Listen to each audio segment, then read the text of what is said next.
Our topic for this month is order, the power of order. And this is from Charles Fillmore, of course, The 12 Powers. And order is our divine power of organization, of sequencing, of balance, and of adjustment. And one of the things that it doesn't say in there but is sort of implied is that order has about it a sense of consistency. And so that's a little bit of what I want to talk about today, because that consistency of order, if you think about it, order is like the breath, for instance. The divine order or the divine power of order expresses itself in our breath, being that every inhale must be followed by an exhale, and every exhale must be followed by an inhale. It is the divine order of life that it happens that way. And it happens that way from our very first inhale when we are born to our very last exhale at the transition of our life into something else. And the same thing with our heartbeat. Our heartbeat is a whole system of order within our heart, the ventricles and the atria opening and closing and doing what they do. Our body is a demonstration of that divine order. So we have that in our physical world. We know that our physical world is filled with order. We know that every single time there is a consistency to it. Every single time I drop an object, it falls to the ground, because there is an order in the principle of gravity that we all live within. There's an order in the universe. There's an order in all creation. And therefore there is an order in our spiritual creation as well, in that which is beyond the physicalness of us. So this is what we're going to be talking about. So my topic today, on that same line of consistency, which also it brings into the idea of persistency, being persistent and being having the perseverance to continue with what we're doing. That consistency within our power of order is the power that we use when we are staying the course. And it is the power that we unleash when we dive into that to stay the course within our lives. And what are we talking about with staying the course? Well, let's first go to our centering thought. So firstly, from Proverbs, let your eyes look forward. Fix your gaze straight ahead. Make a level path for your feet, and all your ways will be sure. Do not swerve to the right or to the left. And then Ernest Holmes from The Science of Mind says, in The Science of Mind we learn that persistent, constructive thought is the greatest power known and the most effective. And how true is that? That when we are persistently orderly in our thinking, in our affirming our good, in our denying that which we don't want in our life, when we are consistent in doing those denials and affirmations, we are consistently moving forward in our life and creating a more beautiful experience for ourselves, a wider experience for ourselves. So this week I want to talk about that principle of divine order. And when we use divine order, we're always, as I say, we're using all of these different divine principles, these divine ideas, these 12 powers that Charles Fillmore talks about. We're using them all together. So when we use divine order, we're using it with wisdom. We're using it with faith. We're using it with determination or strength. We're using it with love to bring harmony to our world. Coupling these together brings power to our decisions, which is our will. So we bring these powers together in such a way that when we order things in our lives, along with all of these other powers, that we create a more powerful way of moving forward. So I want to make a little piece of clarity for you. We hear a lot about divine right order. And sometimes the way that's taught in the world is that divine right order means that something outside of myself is setting the pace and setting the order, and something that is not me, that I have to appeal to that for a divine right order that's going to be helpful for me. But what divine right order is it's a divine principle, and yes, it's much bigger than we are, it's much bigger than our world is, it's much bigger than all of existence is, because it is divine, therefore it is transcendent, but it's also immanent, meaning it's within me. This divine order is a part of who I am, and it is a principle and a power that I can use in every part of my life. So the secret, then, to harnessing that inner power of divine right order or of divine timing is actually a very simple thing. We start where we're at, and we persistently move forward. That's it. Ernest Holmes writes it this way, that the only secret is the persistent ability to use the law and the determination to use it until we prove it. That's it. It's persistence. So persistence is one of those things that we feel like it has to do with strength. It has to do with that determination.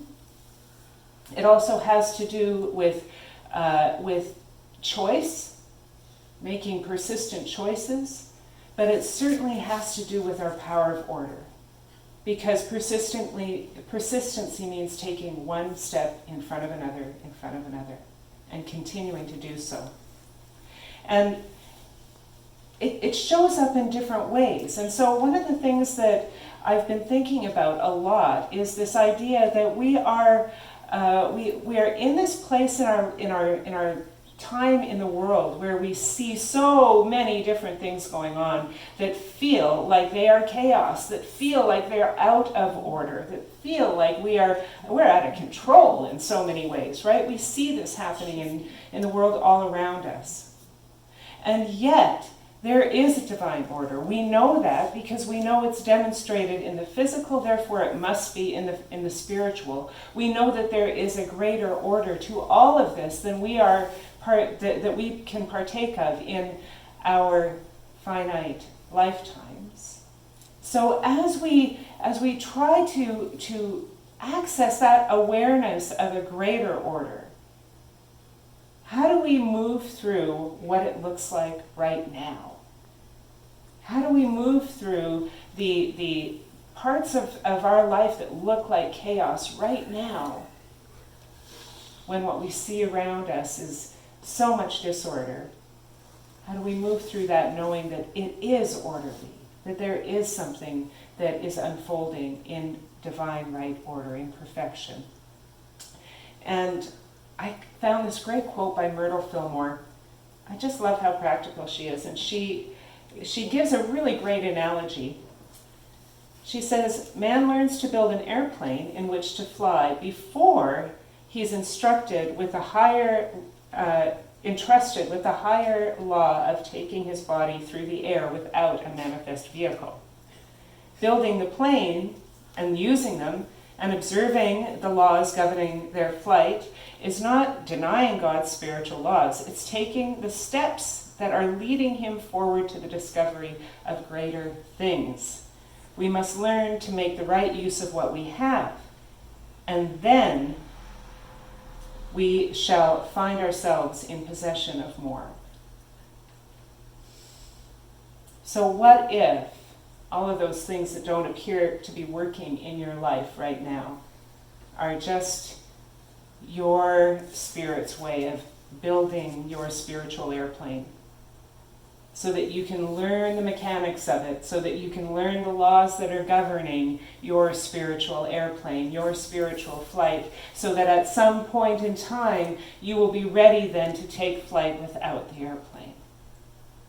All of the tools that we have, our spiritual tools, our meditation and our prayer and our visioning, all of those tools that we use to bring ourselves into our higher mind, those are all bits and pieces of our airplane, of that first step Because at some point, humanity is going to get it. At some point, humanity is going to be in that place where we don't need to have all of the tools to have an awareness of the oneness of all of us and our oneness with the divine. We are simply going to be it. What will that look like? Can you imagine that? So persistently moving forward requires that we are determined to stay the course. It requires that we are determined while we are in this place of building. It requires that while we are in that place of building our spiritual airplane, that we recognize that we are on the path, that this is just what it looks like on the path to awesome. So yes, persistency requires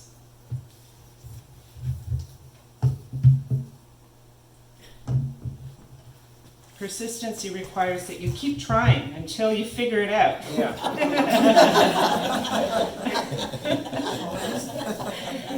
Persistency requires that we recognize that we are on the way to that awesome that we are looking for in our lives, whatever that is. Whether that is better health, whether that is greater love, whether that is greater financial resources. It requires that we take one step at a time and that we continue to take one step at a time in divine right order to get us to that place where we want to be in our lives. So you'll never know where your good is going to lead. Sometimes we have this idea that we think we know that our divine right order is leading us to a certain thing. Notice I said thing, not a way of being. I want to tell you a little story, and this came from Dr. Ken Gordon a lot of years ago. So I may have told this before, I don't even know, or you may have heard this 1,000 times from other people. But he tells the story of this man who decided that he wanted to have he wanted to manifest a red sports car. And he was, in his affirmations and his prayers and doing all of his spiritual work, because he was bound and determined that he was going to manifest a shiny red sports car. And so the thing is, what he really wanted wasn't necessarily the shiny red sports car. I hope you get that along the way here. But what he really wanted was the sense of freedom. So he went ahead and he started doing his prayers and affirmations. He realized he didn't have money in the bank to be able to purchase this shiny red sports car, but he thought, you know what, I know there's somebody out there that'll give me a loan if I affirm this strongly enough. So yes, he went out, he got a loan, he got his shiny red sports car, he got a great deal on it, and he hit the open road, and he had this beautiful sense of freedom and joy because he was out in his shiny red sports car. And then the next month the bill came. And suddenly he wasn't really feeling the freedom so much. So all this time that he'd been visualizing the shiny red sports car sitting in his driveway, well, it sat there because he couldn't afford to drive it. So the idea was that when he was employing his divine order, he didn't employ it with wisdom. He employed his divine order to make the steps to get a loan, but he didn't use his divine wisdom to know that the loan was not going to be something that would feel very good for him after a month. When we employ our divine order, we need to make sure that we are employing it with wisdom. We need to make sure that we're employing it with our good judgment, with our love within us. So we've got all of these ideas that are spinning around so far, and I'm going to throw one more in. The one more idea I want to include in this is the idea of leaving off the table. And this is why I wanted to talk about wisdom beforehand, because sometimes leaving is the right thing to do. And so you need to have your wisdom in good form before you figure this out, perhaps. But there are times when leaving off the table is the one thing that helps you stay the course. And I'll give you an example of this. So when Steph and I were first married, we were, like a lot of married couples, the first couple of years, we were butting heads a little bit. It wasn't as good of a relationship in the first couple of years, but luckily we were in ministerial studies.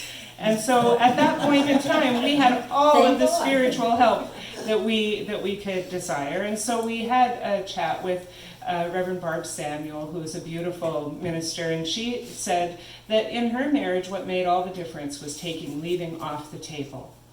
She said, you know, you figure out how to work with one another. You figure out how to come to a sense of wholeness and healing with one another when you simply take leaving off the table. Because what happens is, if you don't take leaving off the table, like I wasn't doing at that point in time, I was kind of like 1 foot out the door.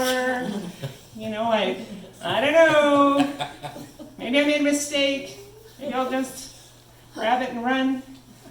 So when I took leaving off the table, I became much more present for what I needed to do.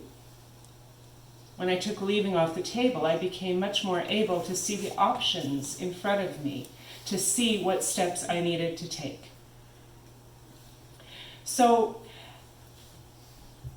here we have this power of order that we're working with our wisdom, we're working with our love, we're working with our determination, we're working with our persistency and our consistency, that we are unfolding what we need to do.